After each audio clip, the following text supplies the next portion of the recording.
Hello दोस्तों, अस्सलाम वालेकुम। मंजिल एकेडमी यूट्यूब चैनल पे आप सभी का एक बार फिर से बहुत बहुत स्वागत है। मैं आप सभी का मंजिल एकेडमी यूट्यूब चैनल पे इस्तकबाल करता हूँ, खैर मकदम करता हूँ।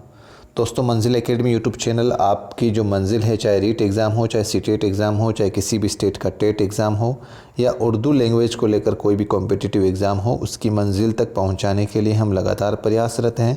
और बिल्कुल बेसिक से, बिल्कुल शून्य से हम उर्दू का जो आपका पाठ्यक्रम है वो पूरा करवा रहे हैं। अगर आप वीडियो को पहली बार देख रहे हैं या चैनल पर नए हैं तो बराए मेहरबानी आप जिस कंपटीशन की तैयारी कर रहे हैं उसका सिलेबस अपने पास में रखें। और हमारे चैनल पे एक उर्दू ग्रामर के नाम से या बाल विकास के नाम से प्लेलिस्ट बनी हुई है, आप उस पर जाकर अपने सिलेबस को पूरा पढ़ सकते हैं। और आपको बता दूं दोस्तों, उर्दू पेडागोजी को लेकर काफ़ी विद्यार्थियों के जो विशेष तौर से जो कॉलेज से या यूनिवर्सिटी से बीए एमए वगैरह कर रखा है, उनके लिए बड़ी समस्या आती है। वो उर्दू ग्रामर को तो पढ़ लेते हैं लेकिन पेडागोजी का जो सवालात आते हैं वो बिल्कुल उनके हवा ही नहीं लगती। और उसका कारण ये है दोस्तों, उर्दू की पेडागोजी की जो लैंग्वेज है वो बड़ी थोड़ी मुश्किल आती है। तो आप लोगों को पहले तो मैं ये बताता हूँ कि उर्दू पेडागोजी को लेकर हमारी 3 क्लास हो चुकी है। और इतना भरोसा दिलाता हूँ दोस्तों, उर्दू अदब के इतिहास में उर्दू पेडागोजी का ऐसा यूनिक अंदाज़ आपने कहीं नहीं देखा होगा। आप पीछे वाली तीनों उर्दू पेडागोजी की जो क्लास हुई है, बराए मेहरबानी आप उसको ज़रूर देखें। और उसके बाद में अपने जो पीछे के आए हुए पेपर हैं उन सवालों को इस हमारी पेडागोजी या हमारा जो कंटेंट दिया हुआ है उससे ज़रूर मैच कराएं। मैंने हमारे इस पेडागोजी के अंदर जो पिछले सालों में आए हुए सवालात हैं, मैंने उनका भी विश्लेषण करते हुए आपको पढ़ाने का प्रयास किया है। दोस्तों, बिना देर किए हम आज की क्लास शुरू करते हैं। उर्दू पेडागोजी की ये हमारी 4थी क्लास है और आज हमारी टॉपिक का नाम है दोस्तों तदरीसी तरीक़ा-ए-कार, यानी कि उर्दू की जो शिक्षण विधियां हैं वो कौन कौन सी है। क्योंकि जैसे आप लोगों ने देखा होगा, किसी भी ज़बान को सिखाने के लिए शिक्षण विधि का इस्तेमाल करता है कोई भी उस्ताद हो चाहे। तो इसी तरीके से उर्दू सिखाने के लिए भी कई जो उस्ताद है, जो मुअल्लिम है, वो कई प्रकार की तरीके अपनाता है, कई प्रकार की विधियां अपनाता है, जिसको इंग्लिश में बोलते हैं method of Urdu teaching, Hindi में बोलते हैं उर्दू शिक्षण की विधियां और उर्दू में बोलते हैं तदरीसी तरीक़ा-ए-कार। तो कौन कौन सी विधियां हैं? वैसे आप लोगों ने, जैसे इसमें थोड़ी सी लैंग्वेज का फ़र्क है, अगर आप लोगों ने हिंदी में इंग्लिश में कहीं पे पढ़ा है तो बहुत आसान होगा आपके लिए। तो जो ख़ास तौर पर आपके लिए जो कौन कौन सी विधियां हैं, कौन कौन से तरीके हैं, सबसे पहला है दोस्तों इसमें बराह रास्त तरीका। मैंने दोस्तों आपके कंटेंट को एक जगह करने के लिए मैंने इसको इंग्लिश और हिंदी दोनों को कंबाइन करते हुए आपके उर्दू से मैच किया है ताकि आपको समझने में आसानी हो। तो सबसे पहला कौन सा तरीका है? बराह रास्त तरीका, जिसको इंग्लिश के अंदर बोलते हैं डायरेक्ट मेथड और हिंदी के अंदर बोलते हैं प्रत्यक्ष विधि। दूसरा जो तरीका है दोस्तों वो है स्ट्रक्चरल तरीका। स्ट्रक्चरल तरीका जिसको इंग्लिश में भी स्ट्रक्चरल बोलते हैं और हिंदी के अंदर बोलते हैं संरचनात्मक विधि। तीसरा तरीका है दोस्तों ट्रांसलेशन तरीका, जिसको इंग्लिश के अंदर भी ट्रांसलेशन बोलते हैं और हिंदी के अंदर बोलते हैं अनुवादक विधि। चौथा जो तरीका है दोस्तों वो है लेक्चर का तरीका, जिसको हम बयानिया तरीका भी बोल सकते हैं। लेक्चर के तरीके को हम क्या बोलेंगे दोस्तों? बयानिया तरीका। इंग्लिश के अंदर लेक्चर मेथड बोलेंगे और हिंदी के अंदर इसको व्याख्यान विधि बोलेंगे। समझ में आ रहा है दोस्तों ये कॉन्सेप्ट? अगला जो तरीका है दोस्तों वो है तहकीकी तरीका। तहकीक का तरीका का मतलब होता है दोस्तों रिसर्च मेथड, और इसको हिंदी में बोलते हैं दोस्तों खोज विधि। और अगला तरीका है मंसूबी तरीक़ाए तदरीस, इसको बोलते हैं दोस्तों प्रोजेक्ट मेथड। हिंदी में भी इसको क्या बोलते हैं? Project method. अगला जो तरीका है वो है मसाइली तरीका। मसाइली तरीका का मतलब होता है दोस्तों प्रॉब्लम सॉल्विंग मेथड, यानी कि समस्या समाधान विधि। मसाइली तरीके को क्या बोलेंगे? Problem solving method. अगला तरीका है दोस्तों डाल्टन प्लान। डाल्टन प्लान, इसको हिंदी और इंग्लिश में भी यही लैंग्वेज में बोलते हैं। अगला है दोस्तों मुताला ज़ेर निगरानी। मुताला ज़ेर निगरानी, इसको मैंने देखो दोस्तों निरीक्षण अनुदेशन विधि इसलिए नाम दिया है, ऑब्जर्वेशन मेथड, क्योंकि इसके अंदर जो मुताला, बच्चे जो मुताला करते हैं, जो पढ़ाई करते हैं, वो किसकी निगरानी में करते हैं? वो उस्ताद की निगरानी में करते हैं। और उस्ताद इसका मतलब निरीक्षण कर रहा है, ऑब्जर्वेशन कर रहा है उन बच्चों का कि भाई कौन बच्चा पढ़ रहा है, कौन नहीं पढ़ रहा है, कौन क्या कर रहा है। तो इस तौर से इसको मैंने इस तरीके से इसको नाम दिया है। अगला है दोस्तों किंडरगार्टन तरीका, किंडरगार्टन विधि, और मॉन्टेसरी तरीका, मॉन्टेसरी विधि। तरीक़ाए तफवीज़, तरीक़ाए तफवीज़ वैसे देखा जाए तो दोस्तों जो करके सीखना जो आपकी विधि है, लर्निंग बाय डूइंग आपने देखा होगा, वो तरीक़ा तफ़वीज़ के अंदर आता है। और आखिरी है दोस्तों क़वाइद का तरीका, बहुत इंपॉर्टेंट है दोस्तों, क़वाइद का तरीका, जिसको हम इंग्लिश में बोलते हैं ग्रामर मेथड और हिंदी में बोलते हैं व्याकरण विधि। तो इस तरीके से दोस्तों आपके एग्ज़ाम के पॉइंट ऑफ व्यू से जो बहुत ही महत्वपूर्ण, बहुत ही ख़ास जितने भी तरीके थे वो मैंने इसमें शामिल किए हैं। तो अब देखते हैं एक एक करके हम कितने आज तरीक़ों को पढ़ते हैं। अगर वीडियो ज़्यादा लंबा बनेगा तो हम इसको 2 पार्ट में पढ़ने की कोशिश करेंगे। तो शुरू करते हैं दोस्तों। सबसे पहला तरीका हमने क्या पढ़ा, बराह रास्त तरीका। किसी भी तालीम को हम देने से पहले, बच्चों को सिखाने से पहले कौन सा तरीका अपनाते हैं, बराह रास्त तरीका, जिसको इंग्लिश में बोलते हैं डायरेक्ट मेथड और हिंदी के अंदर बोलते हैं प्रत्यक्ष विधि।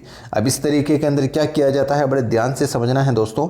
और बिल्कुल मैंने आसान लैंग्वेज को इसमें इस्तेमाल किया है, आए हुए सवालों को विश्लेषण करते हुए इसमें ऐड किया है।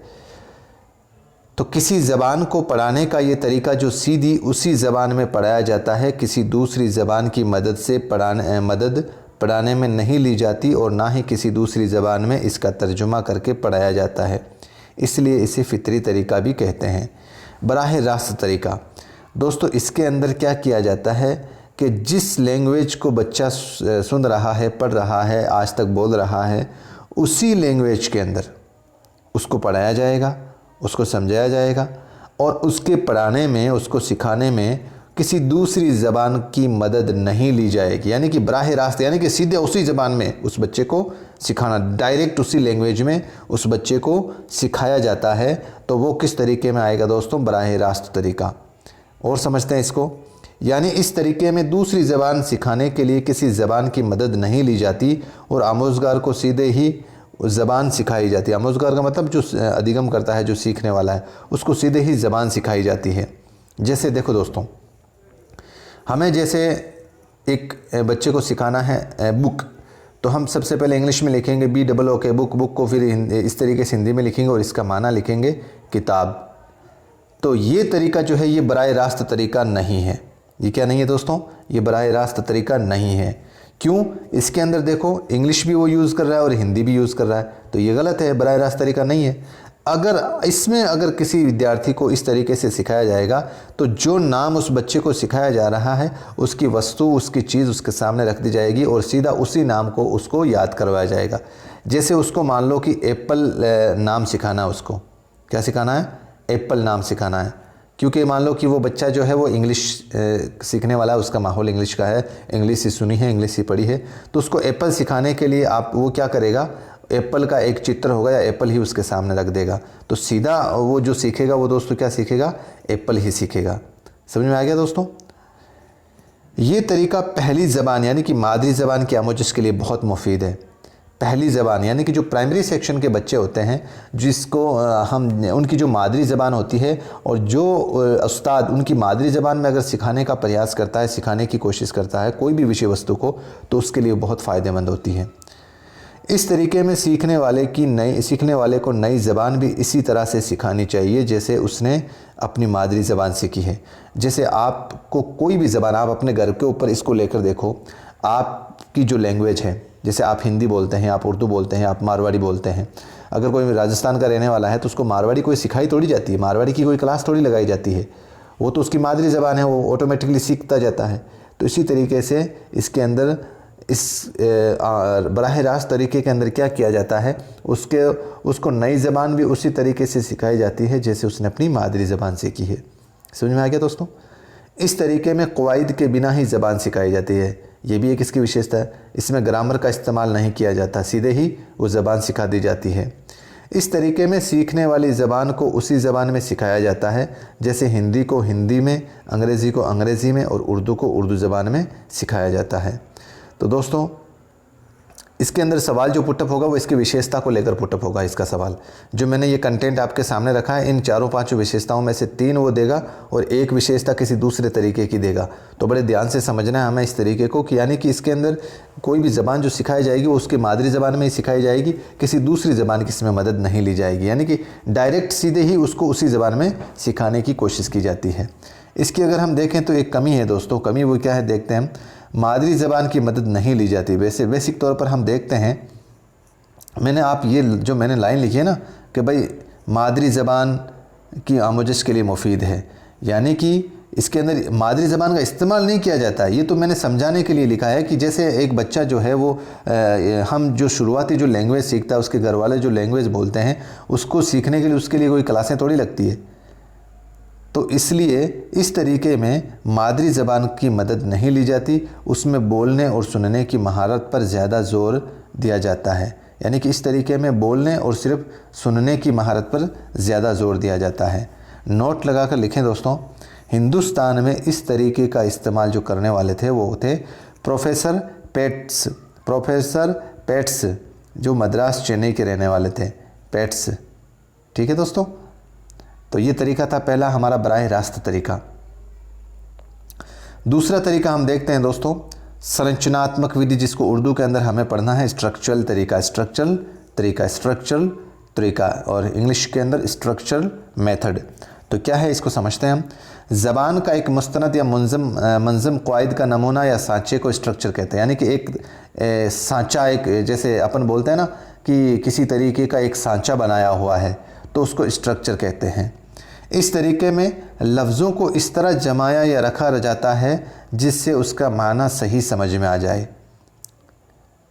इसको हम देखो एक उदाहरण के माध्यम से समझते हैं। जैसे मिसाल देखें हम,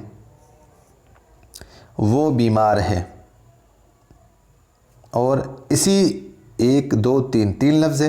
इन्हीं 3 लफ्ज़ों को मैं इस तरीके से लिखता हूँ, बीमार है वो, मतलब ये हो गया साधारण वाक्य, और ये हो गया एक्सक्लेमेटरी साइन। देखो पीछे यहाँ पे लगा हुआ है, बीमार है वो। हम उसको पूछते हैं ना किसी तरीके को, किसी इंसान के बारे में अगर कोई हमें कहता है कि भाई फ़लाना जो है वो बीमार है, तो हम उसको इस तरीके से मतलब एक अफसोसनाक तरीके से उसको पूछते हैं, बीमार है वो।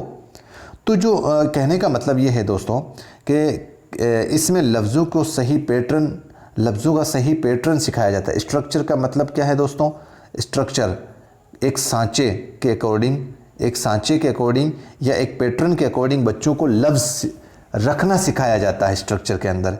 कैसे, जैसे हम इंग्लिश के अंदर एक जो सांचा बनावटी रूप देखते हैं ना, पहले सब्जेक्ट आएगा, फिर हेल्पिंग वर्ब आएगा, फिर ऑब्जेक्ट आएगा। किसी भी साधारण वाक्य का जो सांचा होता है, जो स्ट्रक्चर होता है, वो यही होता है। इसी तरीके के अंदर हम अगर उर्दू के अंदर देखें तो फ़ाइल, फ़ेल और मफ़ूल। जैसे वो खाना खा रहा है, तो इसके अंदर सब्जेक्ट, हेल्पिंग वर्ब और ऑब्जेक्ट, इसको सही तरीके से किस तरीके से हमें बच्चों को रखना सिखाया जाता है।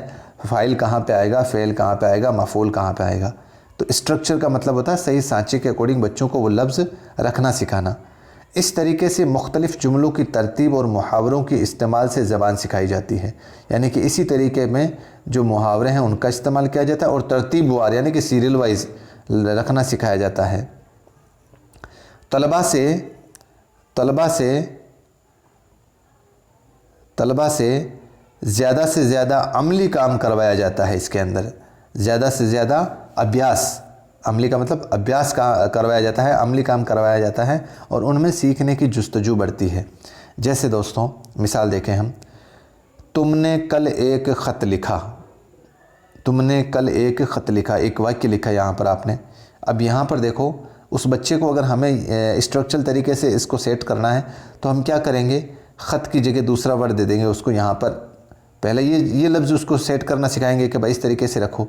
फिर अगर हम चेंज करना सिखाएंगे ना, तो ख़त की जगह हम क्या देंगे उसको, कहानी ऐड करो। तो तुमने कल एक, पूरा वाक्य सेम ही है, सिर्फ ख़त की जगह कहानी और लिखा की जगह लिखी।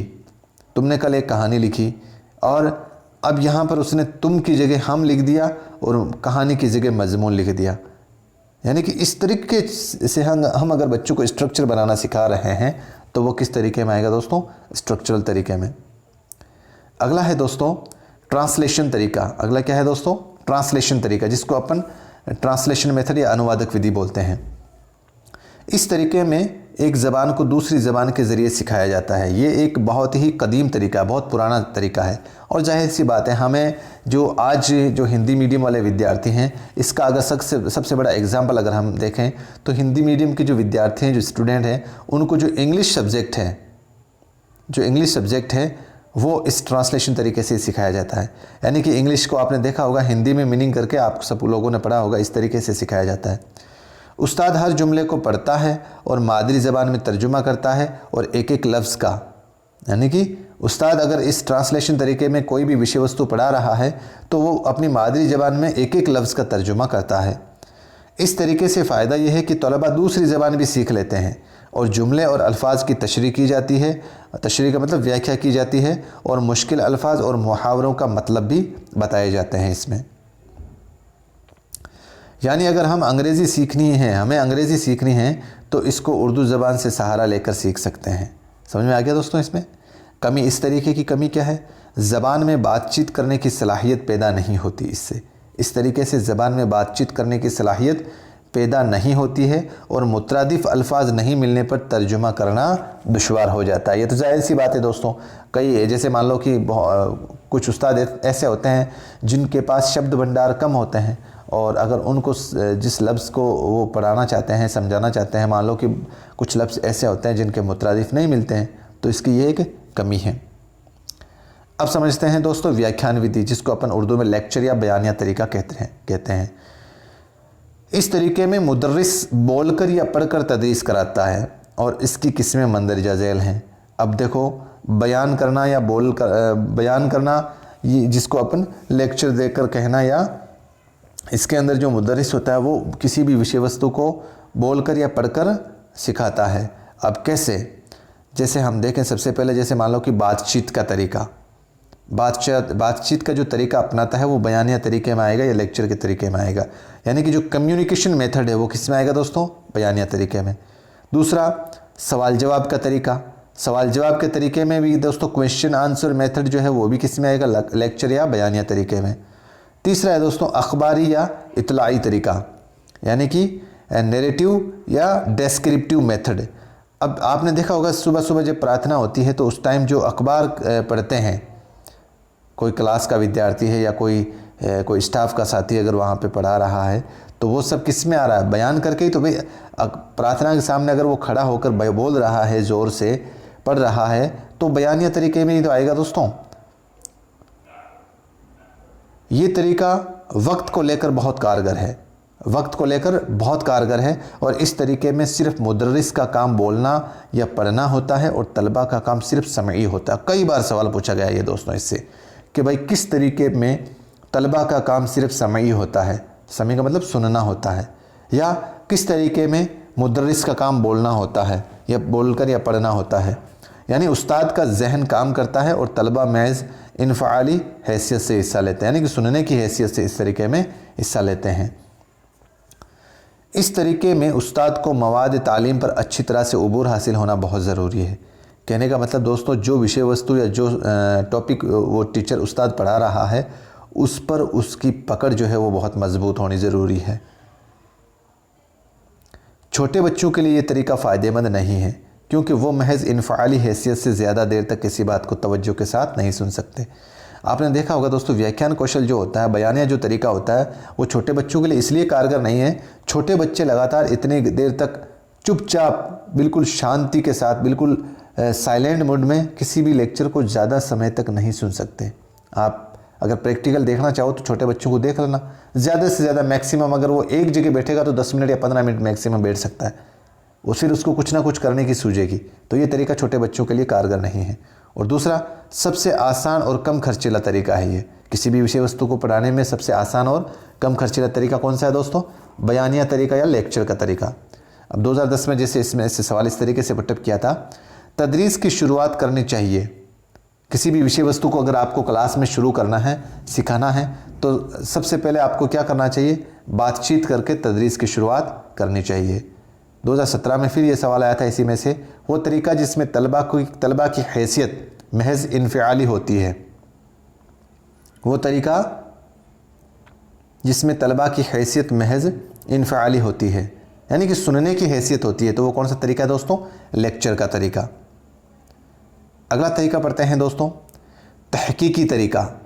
तहकीकी तरीका का मतलब हो गया दोस्तों खोज विधि या रिसर्च मेथड हम बोलते हैं। और इसके जो मौजूद हैं दोस्तों, इसके जो मौजूद हैं, इसके खोज करता है वो है आर्मस्ट्रॉन्ग। इस तरीके के मौजूद कौन है दोस्तों?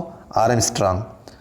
ये ऐसा तरीका होता है जिसमें बच्चा एक मौजूद या दरियाफ्त कुनिंदा की हैसियत से अपनी ज़ाती तहकीक व तफ्तीश के ज़रिए किसी बात को खोजने की कोशिश करता है। यानी कि एक बच्चा मौजूद या दरियाफ्त कुनिंदा की हैसियत से, यानी कि कुछ लेने के लिए, कुछ प्राप्त करने के लिए अपनी ज़ाती तहकीक यानी कि अपनी खुद की रिसर्च और तफ्तीश के ज़रिए किसी बात को खोजने की कोशिश करता है। इस तरीके में, इस तरीके को अमल में लाने के लिए उस्ताद को चाहिए कि वो बच्चे के लिए वो हालात पैदा करे जिनमें किसी चीज़ के मौजूद या दरियाफ्त कुनिंदा ने काम किया हो। यानी कि इस तरीके में उस्ताद को ऐसे माहौल का निर्माण करना चाहिए जिसमें बच्चे जो है वो ज़्यादा से ज़्यादा इस तरीके में रुचिबद्ध हो। इस तरीके में उस्ताद सिर्फ निगरां और रहनुमा की हैसियत रखता है, जबकि तलबा मुहक्किक बनकर इल्म हासिल करते हैं। यानी कि उस्ताद जो है वो निगरानी रखेगा रहनुमा बनकर, और बच्चे जो है वो मुहक्किक यानी कि तहकीक करते हुए अमल हासिल करते हैं। साइंस और जोग्राफिया की तदरीस के लिए इस तरीके का ज़्यादा इस्तेमाल किया जाता है। किस सब्जेक्ट के लिए दोस्तों? साइंस हो या जोग्राफी हो। 2016 में इससे सवाल क्या पुटअप किया गया था दोस्तों? बच्चे की हैसियत एक मौजूद या दरियाफ्त कुनिंदा की होती है। बहुत बेहतरीन सवाल था दोस्तों। बच्चे की हैसियत एक यानी कि मौजूद यानी कि एक प्राप्त करता, वो कुछ चाहता है, एक प्राप्त करना चाहता है, कुछ दरियाफ्त करना चाहता है, तो वो किस तरीके में होगा दोस्तों? तहकीकी तरीके में।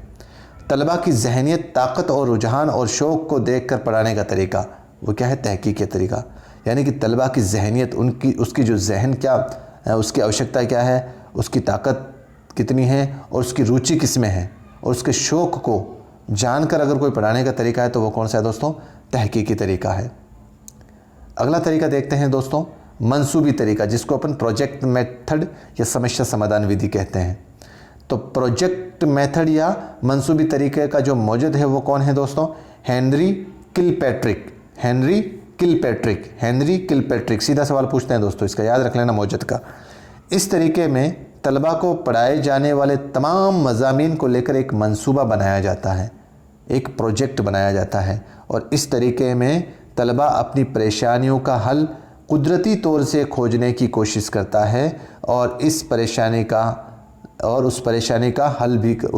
को हल भी करता है। यानी कि कुदरती तौर पर, प्राकृतिक तरीके से उस समस्या का समाधान करने की कोशिश करता है तलबा। इस तरीके में तलबा आज़ाद होकर काम करता है। ठीक है दोस्तों, ये विशेषता याद रखना। इस तरीके में तलबा आज़ाद होकर काम करता है। उस्ताद इस तरीके में मौज़ूआत को अमल के ज़रिए समझाने की कोशिश करता है। अमल के ज़रिए यानी कि कोई ना कोई क्रिया करके, अभ्यास करके किसी भी विषय वस्तु को समझाने की कोशिश करता है, तो वो कौन करता है? उस्ताद करता है इस तरीके में। और इसके सभी पहलुओं का रिकॉर्ड रखा जाता है। आखिर में इस मंसूबे का तज्ज़िया किया जाता है। ठीक है दोस्तों, तज्ज़िया का मतलब आखिर में उसका जो निचोड़ निकाला जाता है, उसका मूल्यांकन किया जाता है कि भाई उसने कितना सही किया है, किसमें क्या गलत किया है। तो उसके सारे पहलुओं का रिकॉर्ड, जैसे मान लो कि 5 दिन का कोई कैंप लगा, 5 दिन का कोई कैंप लगा, और उसमें जैसे 1, 2, 3, 4 और ये 5, इस 5 दिन में जो पहला दिन है, इस दिन क्या क्या हुआ, कौन कौन सी एक्टिविटीज़ हुई, दूसरे दिन क्या हुई, तीसरे दिन क्या हुई, चौथे दिन क्या हुई, 5वें दिन क्या हुई, इन 5 दिनों का एक प्रोजेक्ट बनाया जाएगा। ठीक है, और उसको एक जगह किया जाएगा। ठीक है दोस्तों, यह तरीका बच्चों के लिए ज़्यादा फ़ायदेमंद है, बाल केंद्रित शिक्षा जिसको अपन बोल सकते हैं। ठीक है दोस्तों, और ये तरीका इसी तरीके से सभी सब्जेक्ट की तदरीस कराई जाती है। किस तरीके से दोस्तों? प्रोजेक्ट विधि से। ठीक है दोस्तों, प्रोजेक्ट तरीका। तो ये दोनों लाइन बहुत इंपॉर्टेंट है दोस्तों, बच्चों के लिए ज़्यादा फ़ायदेमंद है और सभी सब्जेक्ट की तदरीस कराई जाती है। तलबा इस तरीके से एक साथ झुंड में रहकर काम करना सीख जाते हैं। एक साथ झुंड में रहकर यानी कि एक संगठन बनाकर अगर सीख रहे हैं बच्चे, तो वो किस तरीके में सीख रहे हैं? प्रोजेक्ट मेथड में। तलबा में किसी भी काम को करने से पहले उसकी मंसूबाबंदी करने की सलाहियत पैदा होती है। किसी भी काम को करने की सलाहियत पैदा होती है, वो किस तरीके में होती है? प्रोजेक्ट मेथड में। इसकी कमी क्या है दोस्तों? इसकी कमी ये है कि ये बहुत ज़्यादा वक्त लेता है। ये तरीका जो है वो बहुत ज़्यादा वक्त लेता है, ये पहली कमी हो गई। और दूसरा इसकी कमी क्या है? इस तरीके से वक्त पर निसाब पूरा नहीं होता, वक्त पर निसाब पूरा नहीं होता, पाठ्यक्रम पूरा नहीं होता। दोस्तों आज थोड़ी सी क्लास जो है वो बड़ी हो जाएगी और थोड़ा ये कंटेंट भी जैसे आपके लिए थोड़ा सा नया है तो ज़्यादा लंबा खींचना थोड़ा मुश्किल है। तो मेरी यही कोशिश है कि आपको कम पढ़ाऊँ लेकिन वो बहुत ही बेहतरीन और कंटेंट के साथ आपको समझ में आना चाहिए। मैं पहले भी कई बार कह चुका हूँ दोस्तों कि मेरा मकसद सिर्फ अपने चैनल पे व्यूज़ बढ़ाना नहीं है। मैं आपको इतना गारंटी के साथ कह सकता हूँ कि मेरा जो कंटेंट है, मेरी जो विषय वस्तु है, आप उसको पिछले साल के आए हुए पेपरों से मैच करके देख लेना दोस्तों, अगर आपको भरोसा नहीं हो तो कैसा लगा ये मेरा आज का क्लास दोस्तों। उर्दू तदरीस के जितने भी तरीके हैं उसमें से आधे आज हमने पढ़ लिए हैं और आधे अगली वाली क्लास के अंदर पढ़ेंगे। तो दोस्तों अपना कीमती मशवरा आज की क्लास के लिए ज़रूर दें मुझे कमेंट बॉक्स में। और अगर वास्तव में सचमुच आपको ये मेरा पैटर्न पसंद आ रहा है तो बराए मेहरबानी आपके जितने भी चैनल हैं, आपके चैनल है या आपका कोई ग्रुप है, व्हाट्सएप ग्रुप है, फेसबुक है, आपसे सिर्फ इतनी सी गुजारिश कर रहा हूँ कि हमारे इस चैनल को ज़्यादा से ज़्यादा लोगों तक पहुँचाए ताकि कोई अपना भाई दोस्त है जो जिसको उर्दू का कंटेंट चाहिए तो उसको घर पे मिल जाए। इतनी सी मैं आपसे गुजारिश कर रहा हूँ, इतनी सी एक चीज़ मांग रहा हूँ दोस्तों। चैनल को ज़रूर सब्सक्राइब करें, लाइक करें, दोस्तों तक पहुँचाने में मेरी मदद करें और मिलते हैं एक नए वीडियो के साथ। तब तक दीजिए मुझे इजाज़त। अस्सलाम वालेकुम, खुदा हाफिज़, जय हिंद।